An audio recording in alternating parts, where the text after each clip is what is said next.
everyone, and welcome into our webinar on creative funding streams. My name is Jay, and I'm the Program Associate for the National Coalition for Homeless Veterans, where it's our mission to end veteran homelessness. I'm really excited for the presentations and discussion we have in store today. And this webinar is only made possible through the generous support of the Home Depot Foundation, who have been impactful leaders in paving a future where no veteran is homeless. Now, before we go into the webinar, I'm going to wait just a little bit longer so we can get a critical mass. But before we start, I want to go over some housekeeping. So just so you guys all know, this webinar is recorded. We'll send the recording as well as the slides to the email that you registered. We'll also upload the entire video on our YouTube channel at the National Coalition for Homeless Veterans. You can always check out our YouTube. All our past webinars and other content live there. So subscribe when you can. The chat is disabled, so if you want to engage with our speakers, use that little questions box. You can ask a question whenever you want throughout the presentation, or you can wait for the last 15 minutes to ask your question. I usually like to ask the question when I think of it, but whatever suits your style, go ahead and do that. So yeah, we'll go ahead and move along. So this webinar will offer different approaches to navigate some common challenges in development. So as the homelessness landscape changes, it's becoming more essential to evaluate our fundraising strategies and adapt to some of those emerging challenges. Now, fundraising is a cornerstone of long-term sustainability for our organizations, and agencies that are primarily dependent on single funding sources, including federal grants, put their long-term stability at risk. A deliberate fundraising strategy allows organizations to diversify revenue sources, balance short and long-term needs, and adapt to those changes in the funding landscape. Now, in the current environment of uncertainty and volatility around funding for homeless programs, it's becoming more important to evaluate those funding sources and strategize how we can engage with them. So throughout today's conversation, we'll identify practical methods to build an effective fundraising model for your organization, evaluating ways to engage corporate and foundational partners, government, and individual donors. So speaking on our panel today, we'll hear from Kevin Sturtevant and Alice Sadler from Miriam's Kitchen. First, I'll introduce you to Alice. Alice is a nonprofit development professional with over a decade of experience in fundraising, event planning, grant writing, and strategic donor engagement. She currently serves as the Director of Foundation Relations at Miriam's Kitchen, where she leads institutional fundraising strategy, manages reporting and proposal deadlines, and cultivates meaningful partnerships with foundations. Prior to this role, she served as Director of Development at the Environmental Film Festival in the nation's capital, where she successfully led fundraising initiatives and strengthened corporate, foundation, and government partnerships. Her experience at Centronia included managing individual giving and events.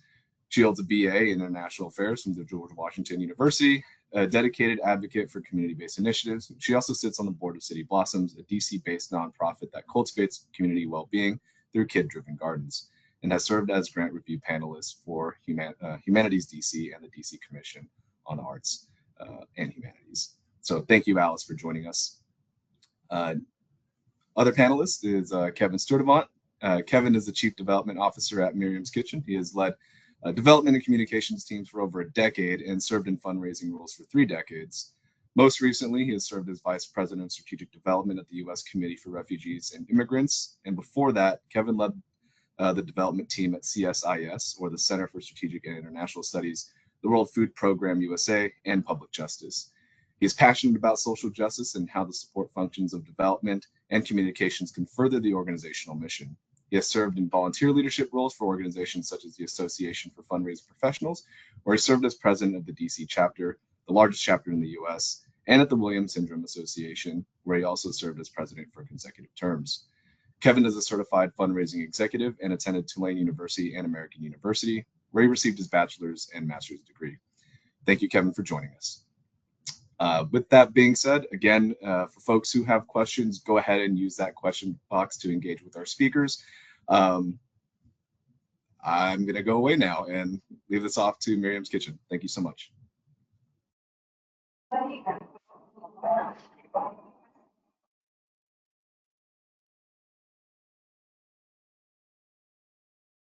That's great. Thank you so much, and thank you all for being here. Hope we can offer you some advice and at least some comfort in the strange environment that we're all in. Alice is going to start first to talk a little bit about Miriam's Kitchen. You can go to the next slide, please. You've heard a little bit about who we are. We have both worked at Miriam's. I guess Alice has been here a year and a half or so, and I've been here for a couple years, and so working in the homeless space in that regard. With that, maybe Alice, you can go to the next slide and talk a little bit about who we are at Miriam's. Sure. So yeah, the mission, just a brief introduction about our work. Miriam's Kitchen's mission is to end chronic homelessness in Washington, D.C. And we do this through meeting immediate needs through direct services and housing, while also advocating to correct broken systems that cause homelessness, done in a way that honors our guests' dignity and gives them a sense of belonging. This slide shows a little bit more about our work and the steps to achieving our mission. And we accomplish this through 7 programs: our meals program, social services, street outreach, strategic health initiatives, permanent supportive housing, a new program. We have bridge housing and advocacy. So through all of that, we work to end chronic homelessness in Washington, D.C. You can go to the next slide as well. Within that framework, we work with folks, as Alice said, who are chronically homeless. Most of you probably know what that means, but just to be clear, for our definition, we work with veterans and non-vets who have been living on the street for at least a year, sometimes in different stints or all at once, and who have some underlying condition. So that could be a medical condition, diabetes, high blood pressure. It could be behavioral, or it could be chemical dependency, variety of things, and most of our clients have multiple risk factors. So these are among the most marginalized. And with that, I'll just turn a little bit to talk about our current environment and some of the challenges that we face from a funding perspective. So as all of you know, and as all of you are experiencing, there's certainly some economic uncertainty that has been baked into our system now for a couple of years. It may look a little different now. Inflation is much lower than it was a couple of years ago, but there's still a lot of economic uncertainty, and political volatility has increased. So not to be partisan about this, I will just say that it's pretty clear that with some of the executive orders that President Trump has issued, some of which are aimed pretty specifically at what he'll term beautification and aimed at homelessness, and with the Supreme Court case last year, grants passed, we're in a different environment when it comes to homelessness than we were. There's been a look at criminalizing homelessness, and certainly demonizing folks who are experiencing homelessness. Again, I don't want to talk about the political implications of that. I want to talk about the fundraising implications of all that backdrop. So if you could go to the next slide, I'll tell a little bit about where fundraising is in the US right now. This is all sourced from Giving USA, which is an annual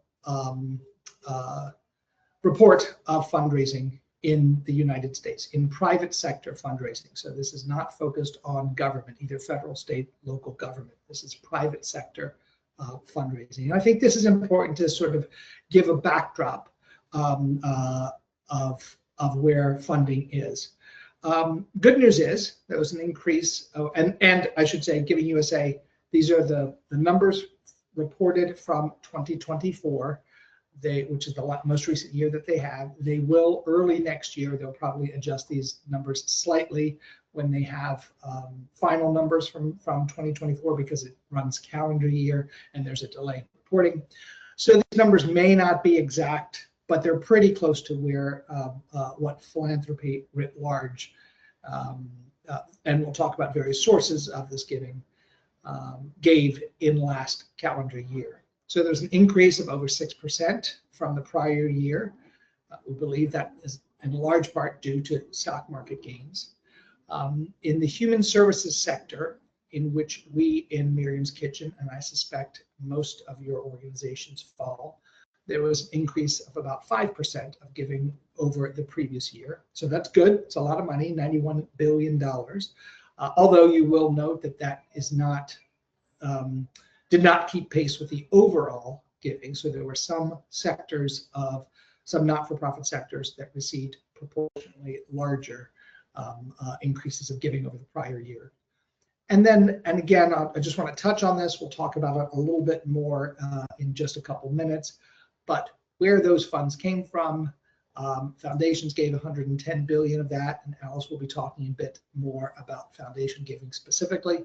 Corporations gave 44 billion, individuals gave 392 billion. And then, of course, there's bequests, which are giving from individuals. They're just individuals who have passed on. That's another 46 billion. So I say this to give context. A lot of times, fundraising professionals will talk about diversification. And as Jay said in my intro, I've been raising funds for various nonprofits for more than 30 years. Diversification is important, but diversification in and of itself is not so important. You have to, the important thing is to diversify for your organization, and some sectors of giving are going to be easier for some organizations to give than others.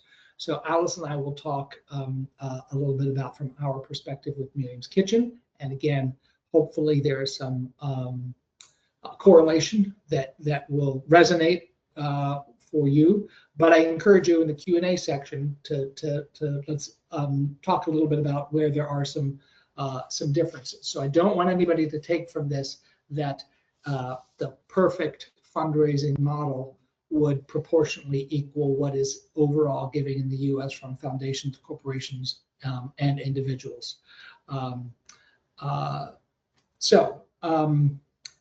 I will also say, as I mentioned about human services not quite equating the overall growth year to year, it's important to remember that we are in a challenging space.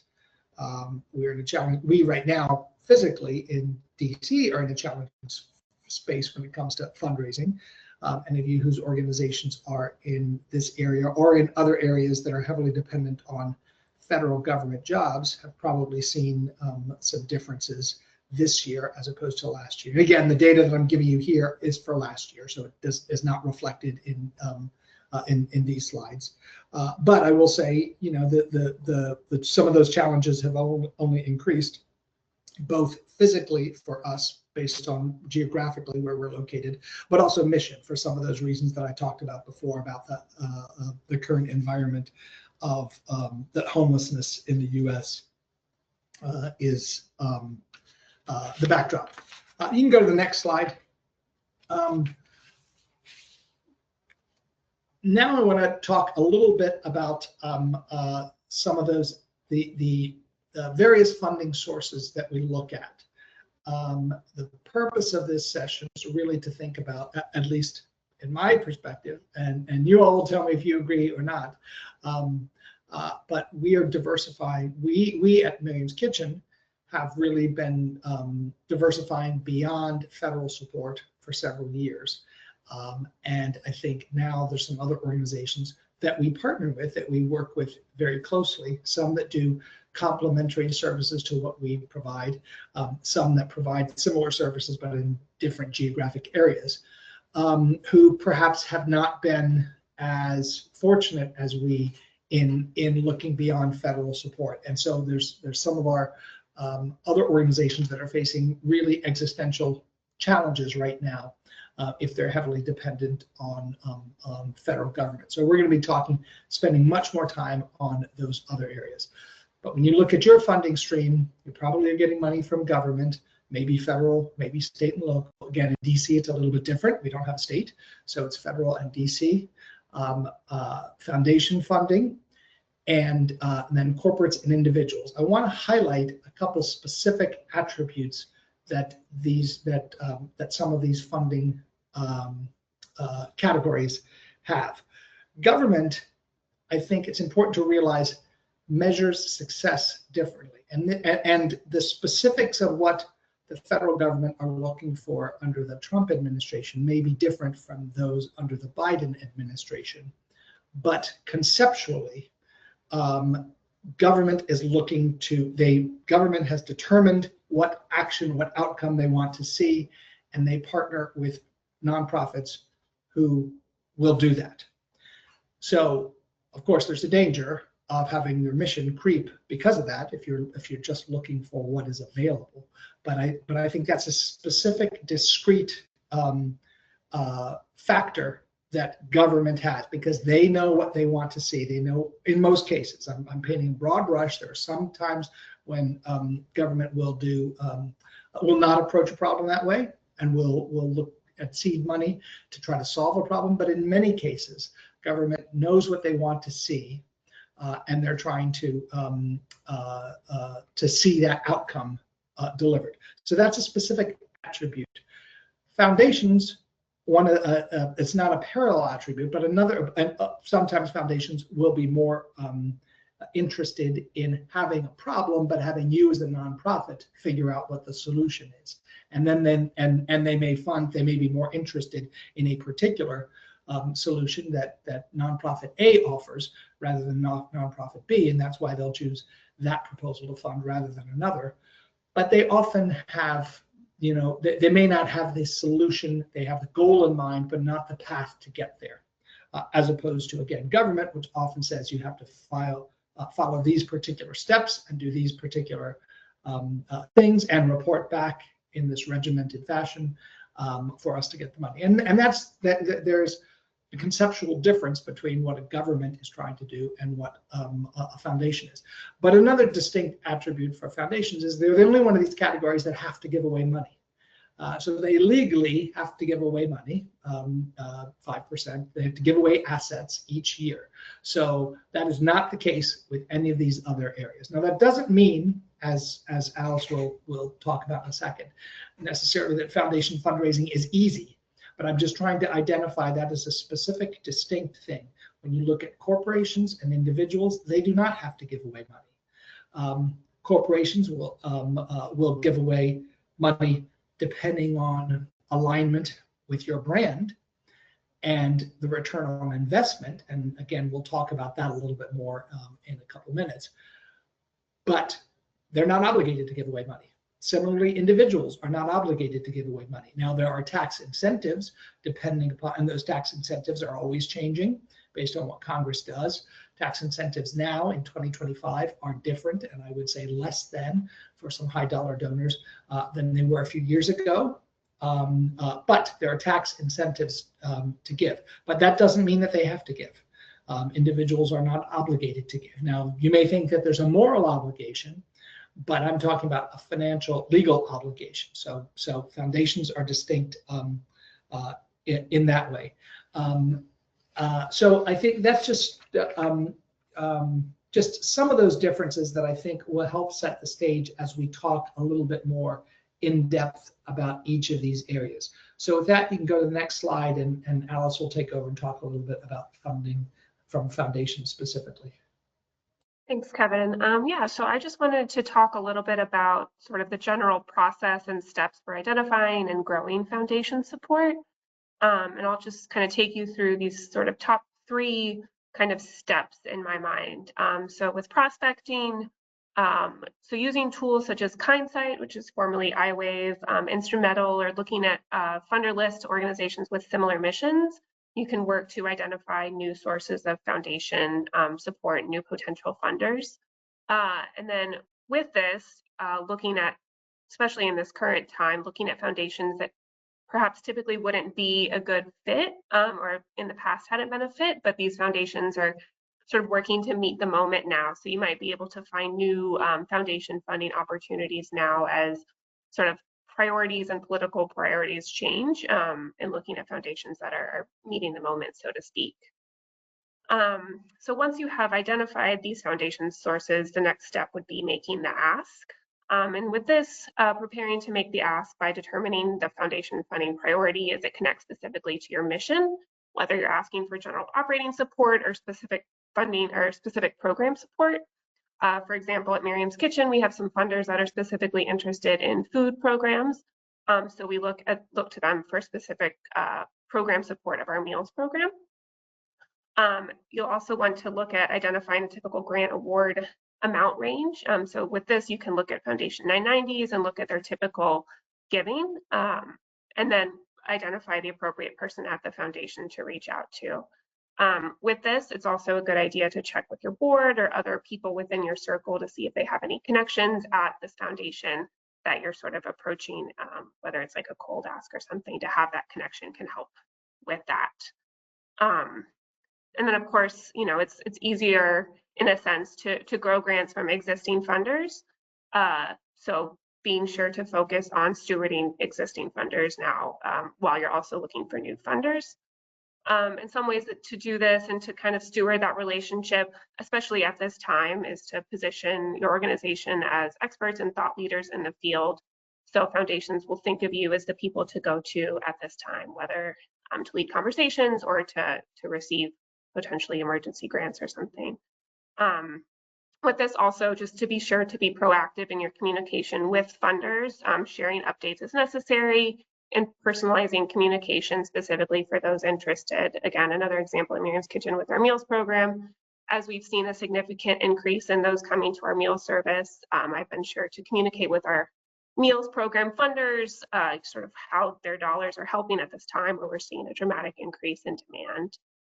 And then it's also important to identify any specific or emergency funding needs that you might have at this time, in which you can approach existing funders with this ask, since they might be more open to supporting it at this emergency time.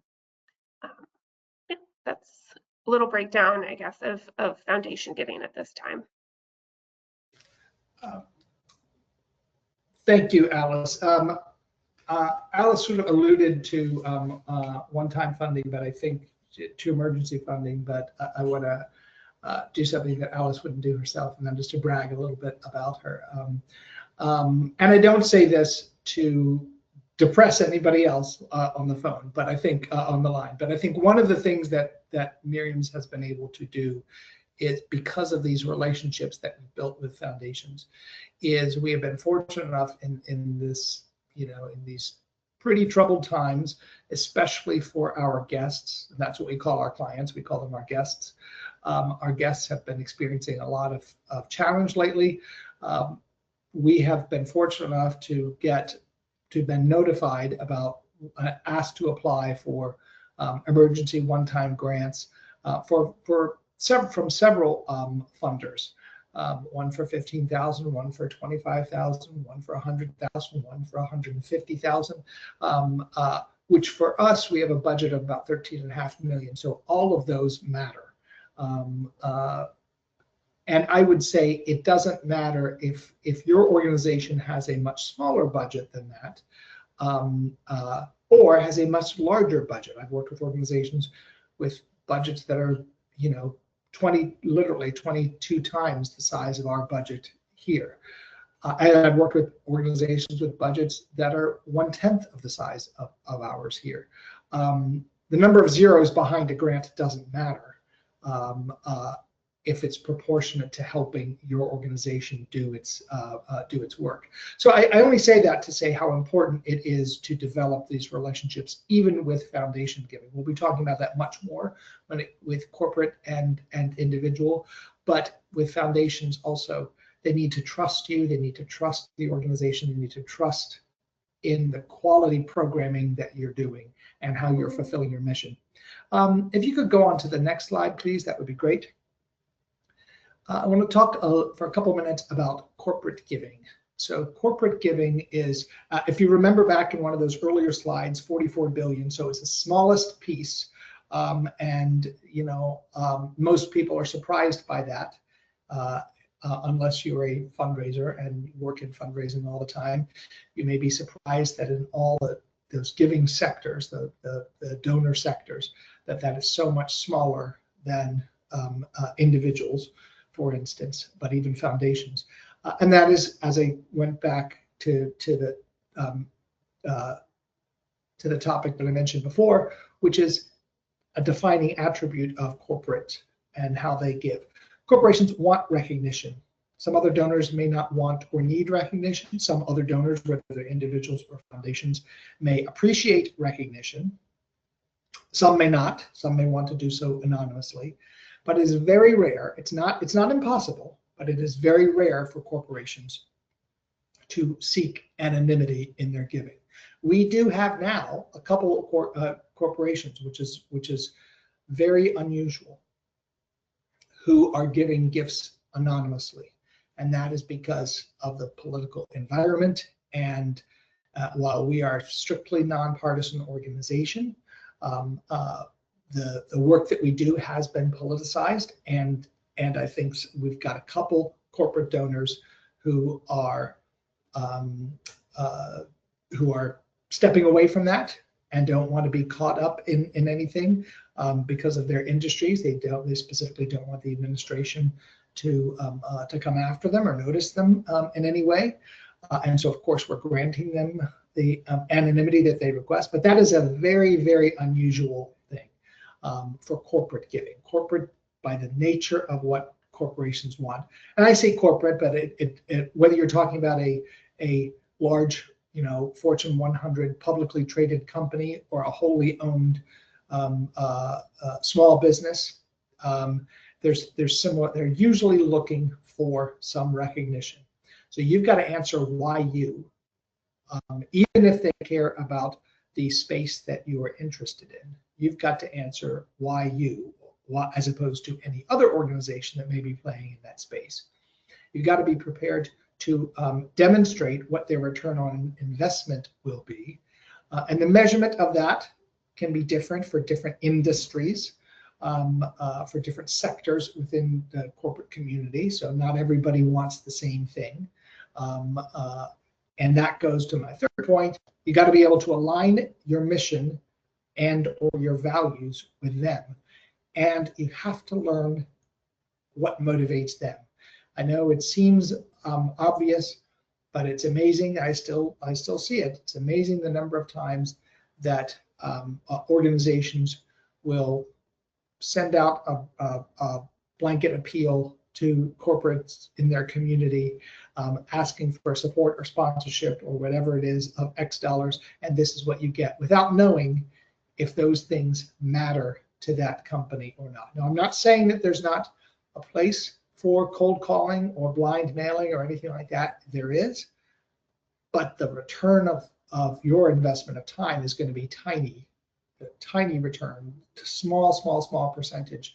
It's much better if you take a little time to learn what motivates them and how. And so in your proposal or in your outreach, you talk about how you are aligning with their mission and their values. And we at Miriam's Kitchen align with lots of different corporations that have lots of different values in the marketplace.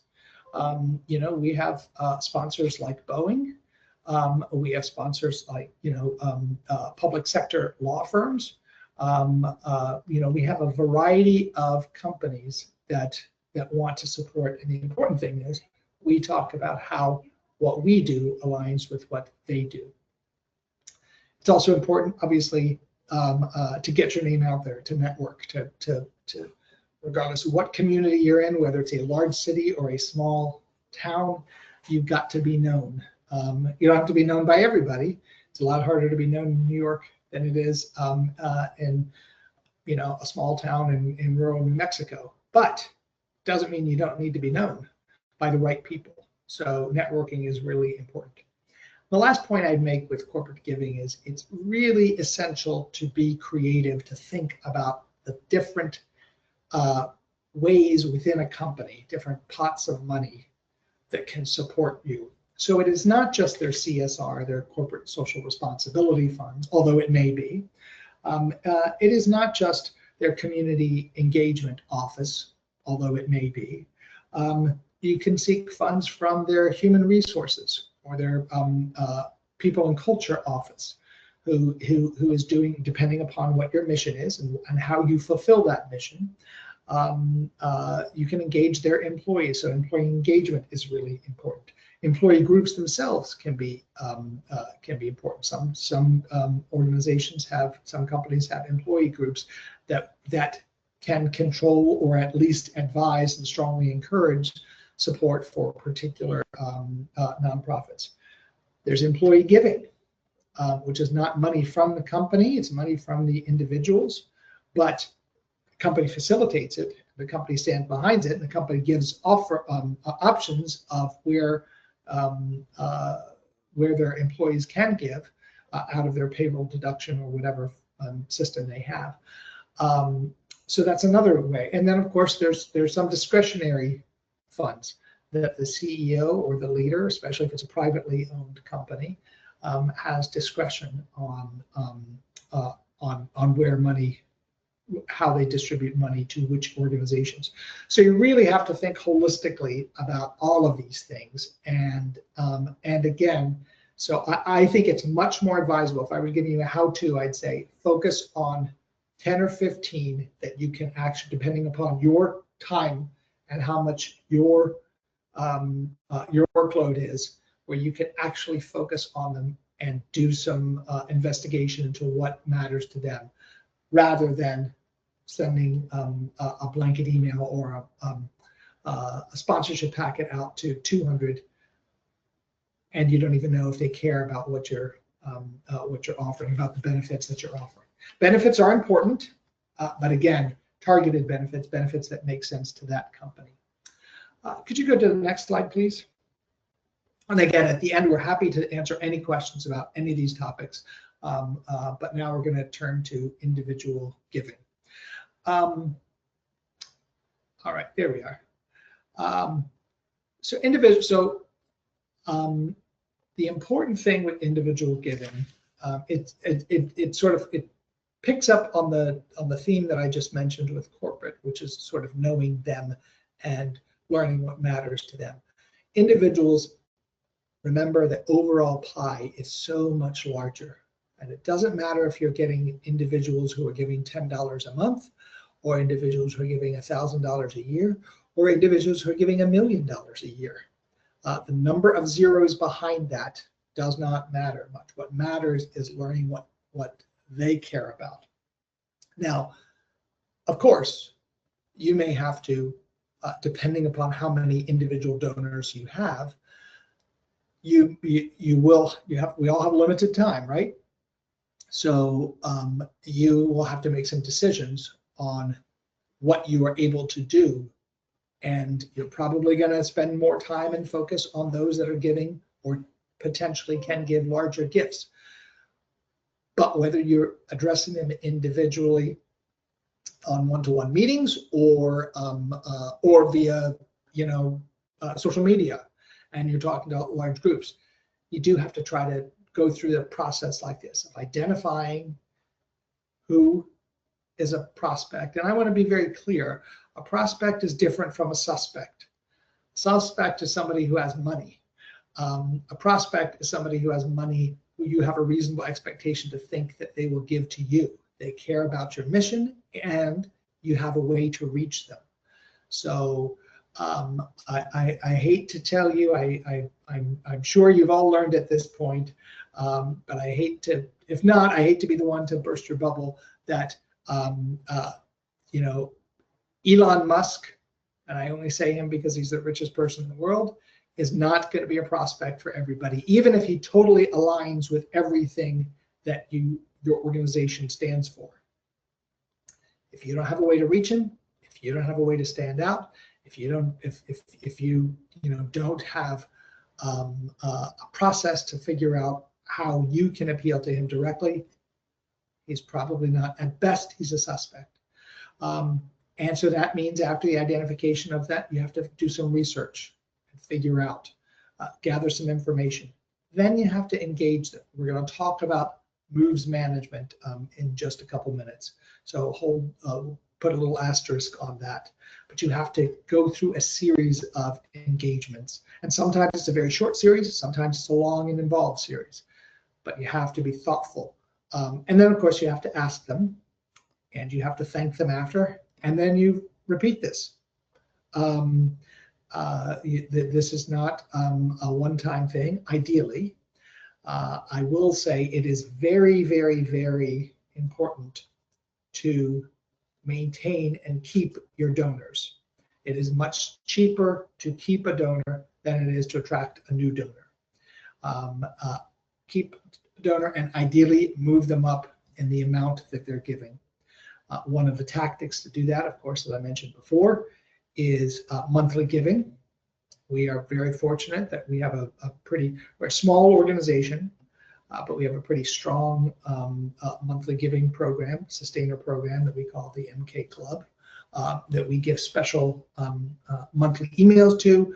They're, so we treat them differently, whether they are giving $10 a month or $1,000 a month. We treat our MK Club differently because we know it's so important to keep them engaged, and it is so much easier and cheaper to keep a current donor rather than to attract a new donor. Another tactic that we engage to do that, in addition to having our MK Club, is to have events. We are a relatively small team at Miriam's Kitchen. Our overall staff is about 80 for the 7 programs that we run, and all of our back of house, including development and communications. Our communication development team, there are about 8 or 9 of us, depending on how you look at it. So some of you will think that's 8 more than I have in my team, and others of you may think that's pretty small compared to what we have.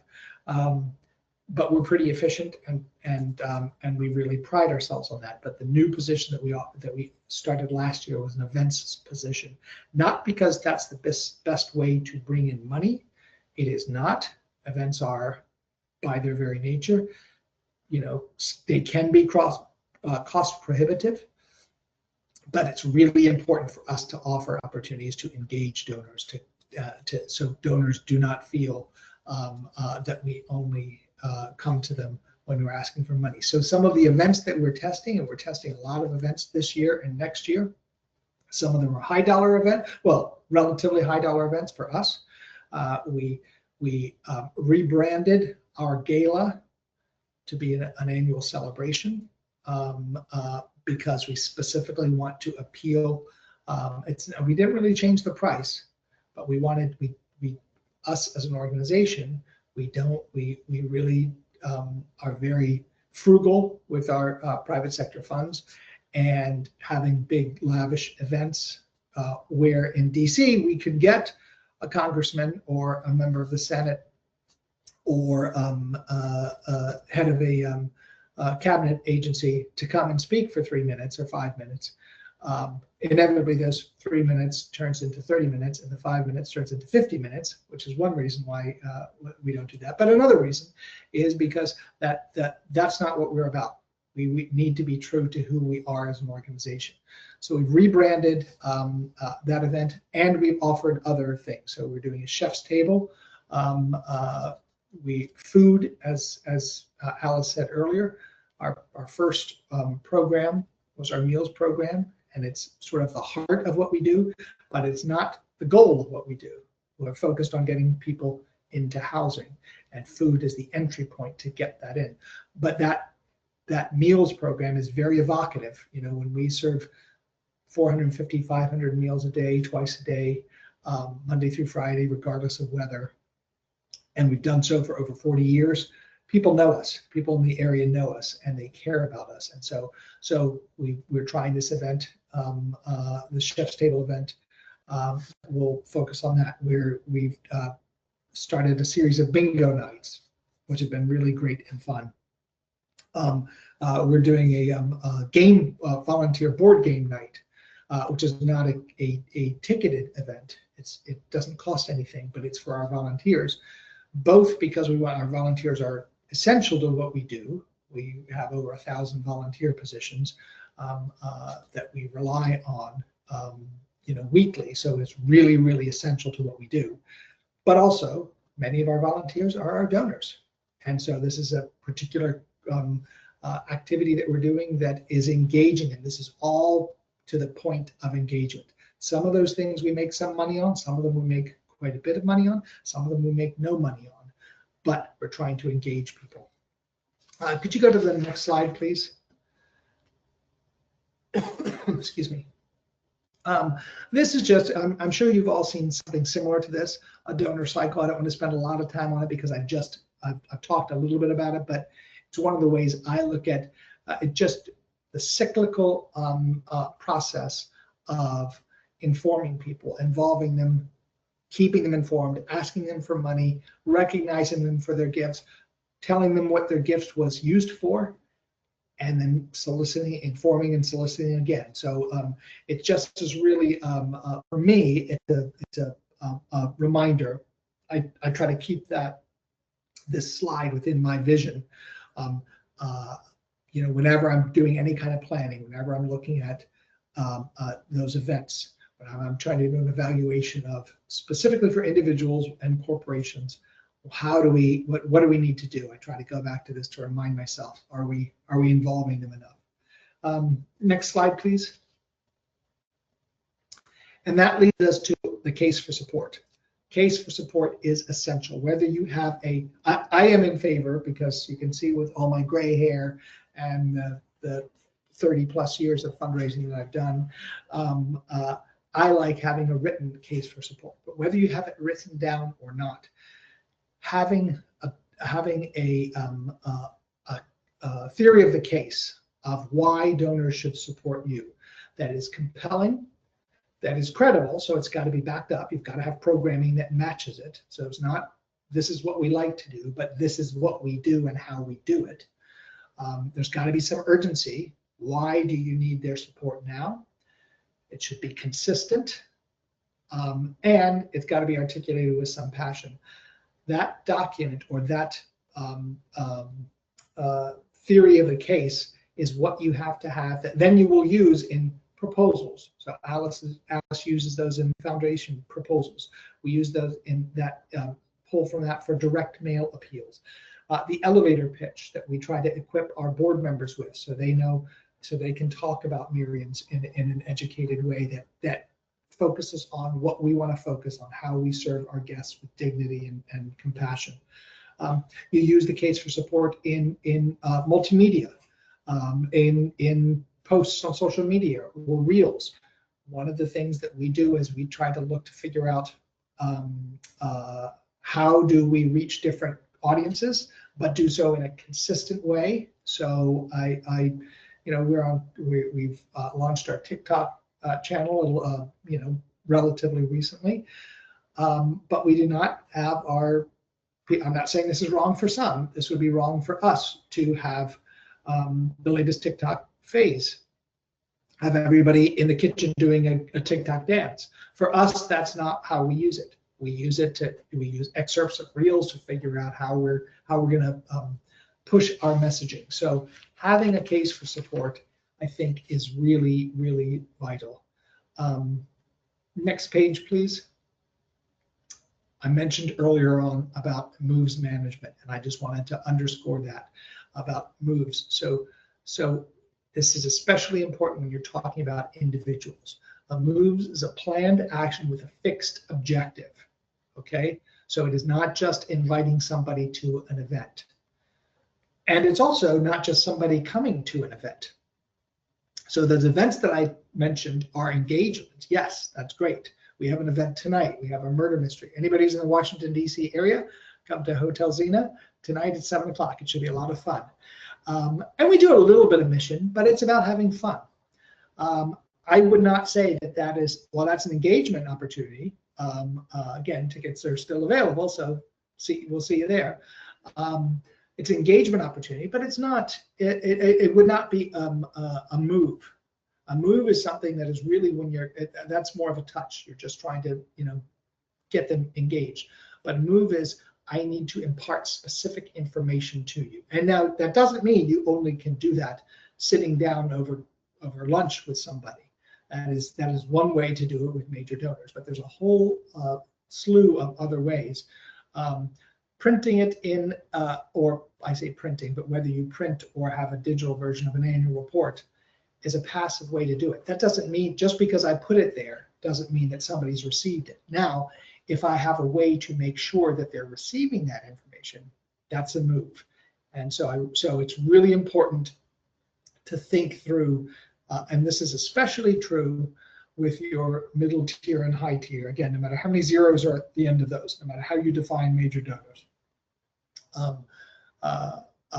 it's important that you're really trying to think through with those folks, how do you move them along and keep them engaged and keep them further informed about your mission.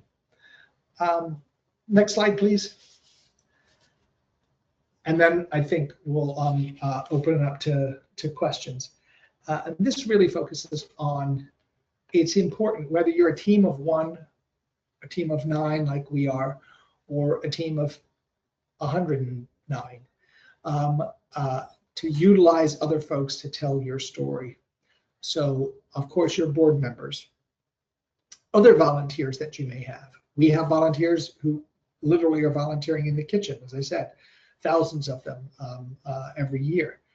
But we also have things like our leadership council, which is a group of folks that have helped us, which we're sunsetting that because we're creating a new leadership group, people who will help us with events. Some of you may have advisory boards or junior boards. You can have all different kinds of groups of volunteers. Your clients, or for us, our guests.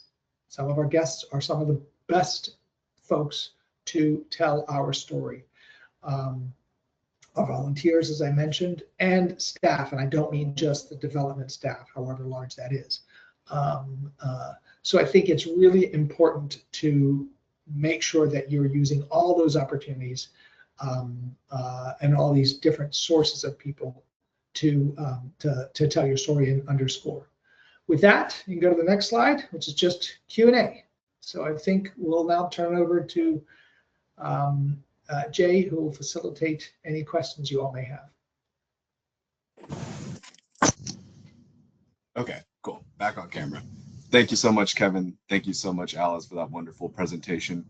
Yes, like Kevin said, we're going to move right on to Q&A. So again, for folks who have questions, go ahead and click that little box there with the question mark inside to ask your question. So for starters, I wanted to ask you, as the public narrative shifts and we begin to see more negative portrayals of homelessness, how can we encourage donors to maintain their support and confidence for the mission?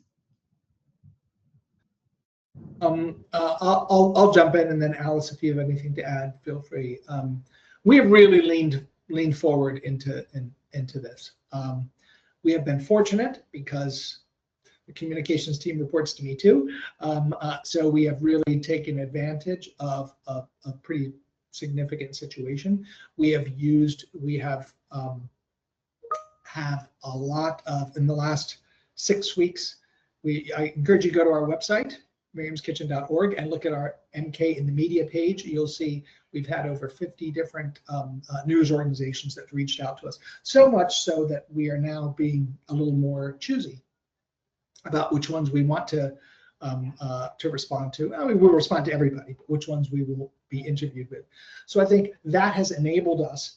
That's not the only reason, but that is one of the reasons that has enabled us to really lean into this. And so we have been educating our donors. In fact, just yesterday we sent out another email about a month on since President Trump's executive order, specifically about DC, and how is that affecting our guests. We didn't really even do an ask in that. There was a link, but we didn't focus on asking people. We focused on educating people, and so people have been responding.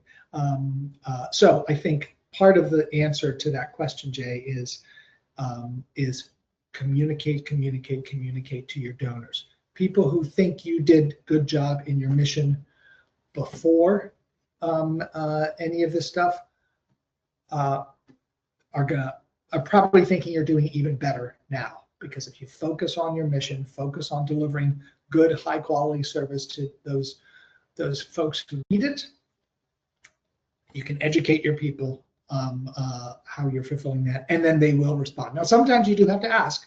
So, asking is essential. So I'm not saying only send out communications that inform and don't ask, but we're really trying to, make sure that we don't do the opposite and only ask. So I would say focus on that. I don't know, Alice, if you've got any other thoughts. Yeah, just adding, I think we do a really good job of storytelling within our organization, whether it's like mailings, features in our newsletter, highlighting some of the successes of the organization, but also highlighting our guests in ways that are respectful and sort of make sense and with permission, but we do a good job with storytelling as well. Great, thank you. And that partly answers my next question on the role of an organization's mission and identity. So how do we ensure that an organization can still meet its fundraising targets without really losing sight of the mission?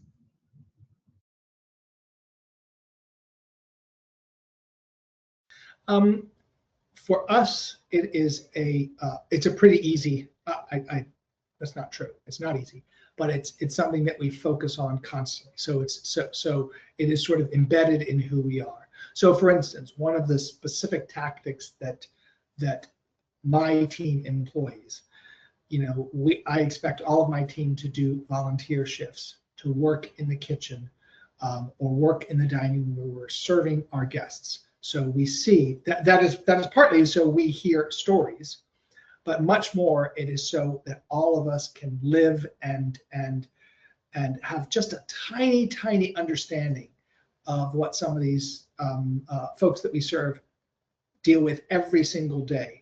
And so I think if you focus on that, if you have opportunities to have your team see programs in action, that's the best way, because then it really validates everything we do as fundraisers, and we know where the important emphasis is. So as Alice said, we it's not us telling stories, we have our guests tell stories. So I think that to me is a pretty vital component of it. Great, thank you, Kevin. And another audience question from Thomas: what is a good strategy for connecting with agencies that manage donor advised funds or trust management? That's a great question. So donor advised funds are so important, especially now. They're growing in importance. And I am by no means, I should not be as an individual on your prospect list. But I have a donor advised fund because donor advised funds now are really becoming democratized. And so assuming everybody knows what, in case anybody doesn't know quickly what a DAF is, the donor gives their assets, so it could be cash or appreciated asset stock, into an account that is managed by a third party. And at that point, when the donor makes that gift, the donor receives the tax benefit for that in that year. But that entity keeps that asset. Now they could sell that asset if it's a stock and convert it to a different kind of stock or mutual fund or something else. And then the donor, the reason why it's called DAF, the donor advises the distribution of that. So I, as a donor of my donor advised fund, will make a request to distribute X dollars to charity Y on this date. And we are seeing huge, and the number of donor advised funds has risen dramatically. So I think the question of how do you reach out, there's a few different ways. Some donor advised funds are managed by community foundations. So depending on where you live and where your organization is and how big that community foundation is in that organization, there are some community foundations that have donor advised funds. The big ones many of them are for-profit institutions. So Fidelity, Schwab, others have organizations like that. Mine that I work with is a nonprofit that has set up its own donor advised funds. So I think the important thing, and donor advised funds are not required to give you the information of who the donor is. Now, often the donor will say, yeah, tell them who I am. Sometimes the donor don't want to, they'll give anonymously. So I think you have to be very thoughtful in how you approach those. So some of those, it's much easier to approach. Again, if it's a community foundation, you should make sure you're talking to your community foundation, and even if they won't tell you who, which they probably will not, which donors have donor advised funds there, they can sometimes advocate, or at least when a donor tells them, I'm interested in something that has to do with vets, they can say, have you heard of organization XYZ? So I think there's that.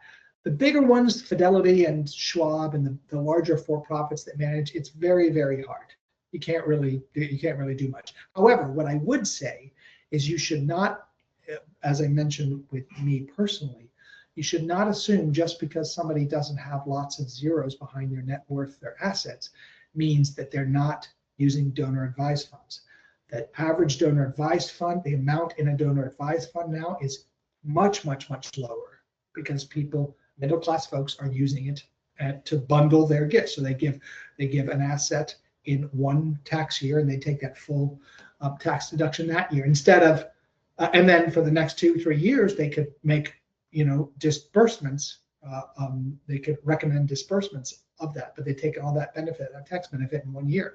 So you should assume. So I would say in the last 2 years, I think 2-3 years, I would assume the opposite. I would assume that almost anybody who's giving to you now is possible to have their own donor advised funds. So talk about DAF Day, which is on October 9th, I think, this year.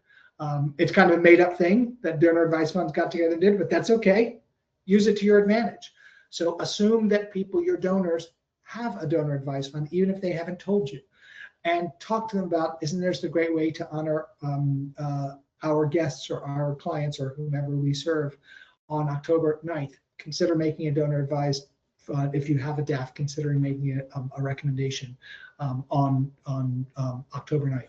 And then whenever you find out that somebody does, make sure your database, however you track it, I don't care if you're tracking it on Excel spreadsheets or if you're in Salesforce or in Blackbaud or whatever system you use, make sure you have a way to track those who have DAFs, whether you know that they're giving to you by DAFs or not. Many donors who have, like, again, I'll say myself, as a donor, I will sometimes use my DAF, and sometimes, give a donation outright. So that doesn't mean that once they have a DAF that's going to be the only way they're going to give.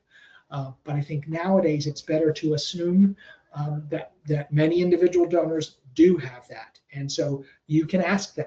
So next time you do a survey, which I would encourage you to do with some regularity, once a year, once every couple of years, once every 18 months, do a survey of your donors and make sure that's a question you ask. Do you have a donor advised fund? It's good to get some knowledge. So I think that's probably more effective because, again, a lot of the big organizations that run DAFs, that manage DAFs, are not going to share it with you, unless it's a community foundation.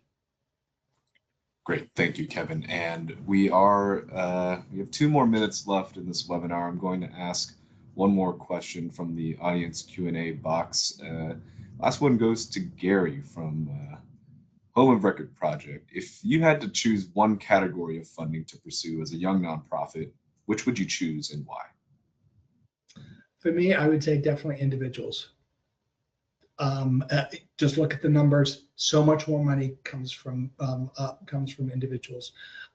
Now, that's not knowing anything about your organization. So for some organizations, there would be you could say foundations. I think it'd be rare to say corporations, but in most cases, I would say individuals is where more money is, and there's more options. I mean, there's everybody. You do peer-to-peer fundraising, where somebody runs a marathon and people donate toward them. There's so many different options to engage individuals. I would say that's where you should start. But I don't know, Alice, feel free to disagree with me. No, I agree with you as well. And I think having 10 or 100 different individuals that are giving is better than having one foundation that you're solely relying on, or one corporation that you're solely relying on for your foundation. So within that, or for your funding, within that, having multiple different funders and individuals is definitely, I think, better than having one foundation. Great. So again, thank you, Kevin. Thank you, Alice, so much for going on to this webinar and sharing your expertise. Fundraising is such a crucial cornerstone for every single person's organization, and of course, you know, can't thank Home Depot enough for supporting this webinar. They've been supporting National Coalition for Homeless Veterans webinar series since 2021. So of course, huge thanks to Home Depot. And last but not least, folks, we have a podcast coming out in October. So keep an eye out for an email for that first episode. We'll also be releasing a teaser, I believe, this week. And I think there's one more thing here, video and the slides. So for those of you who registered or have folks who didn't get to register, keep an eye out for the email later tomorrow. Tomorrow morning, we'll send out the recording as well as the slides, and it'll also be uploaded on our YouTube channel. So yeah, everyone, thank you so much for your time, and have a good rest of your day. Thank you. Thank you.